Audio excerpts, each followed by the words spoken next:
இன்றைய தியானம் ஓதுதல்.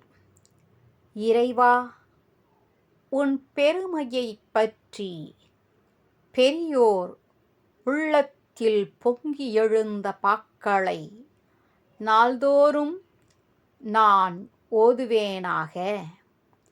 ஏதேனும் ஒரு மொழியை மொழிந்து கொண்டு வர வர வாக்கு சுத்தமடைகிறது. ஓதுதலோ அதிலும் மேலானது. ஆப்தர்கள் அருளிச் செய்த பாடல்கள் பரபோதம் நிறைந்தவைகள்.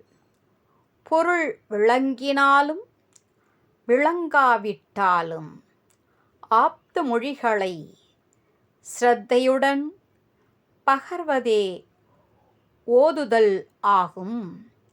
அதனால் வாக்கு தெளிவும் மனத்தெளிவும் அருள் நாட்டமும் சேர்ந்து அமைகின்றன.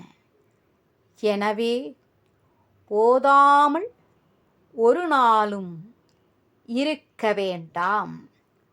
ஓதும் மயிர்கார் தோறும் அமுதூரிய பேதம் அபேதம் பிறழாத ஆனந்தமாதி சொரூபங்கள் மூன்று அகன்று அப்பாலை வேதம் ஓதும் சொரூபிதன் மேன்மையே.